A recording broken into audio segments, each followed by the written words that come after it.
la, la. So picture this, right?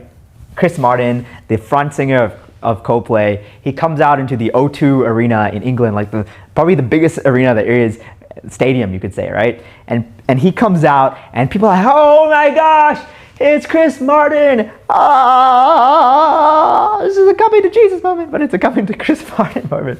All right, jokes. So what I was gonna say is, it's a coming to Chris Martin moment, and it's so surprising because people didn't expect him to be there. It was actually a concert by a gentleman called Jacob Collier. Jacob Collier. Now, I swear Jacob must be neurodivergent, as I am as well, and I can see it, right? And he's like this musical prodigy. And what's fascinating is, so Jacob Collier, right, he brings in Chris Martin and they start playing Fix You. But what's fascinating is, I can see Chris Martin, he's like, okay, this is how you play Fix You. This is how you sing that song. This is how you go about it. And so he's like, this is going to be the journey. Remember we talked about the journey from the fruit to the juice, the fruit to the juice to the juice to the share, the fruit to the juice to the juice to the share, the fruit to the juice to the juice to the share, the fruit to the juice to the juice. And so Chris Martin knows. Chris Martin knows the process, the flow. But then you have Jacob Collier, and he's like improvising as he do it, as they're doing it together. His fingers are moving and he's not 100% sure where it's going to go, but he's following along the process. And what's beautiful is that in another Jacob Collier video, a reel, I watched it and I was like, that's me.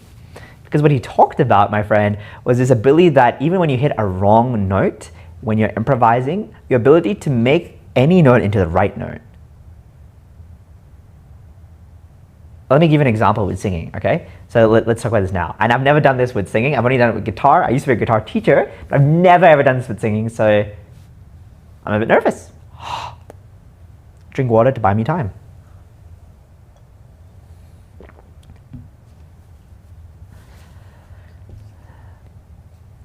Sa re ga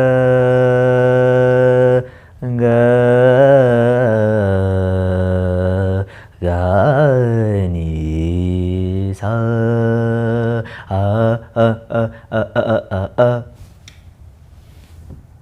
That sounded like it was meant to be, right?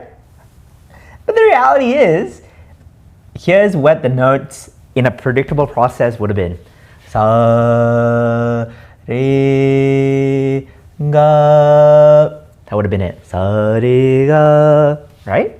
But I deliberately played a wrong note or sang a wrong note to see where it would go. Sa, re, ga, ga.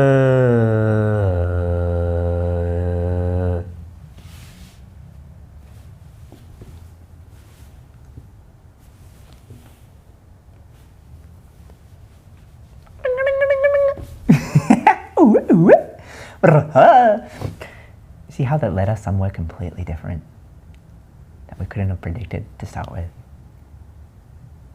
And so my message to myself and my invitation to you is, where can we stop shaming ourselves for our craziness and mess and chaos? And just look at that question now. Here's the real question. Where can we play with the ingredients that God gave us more?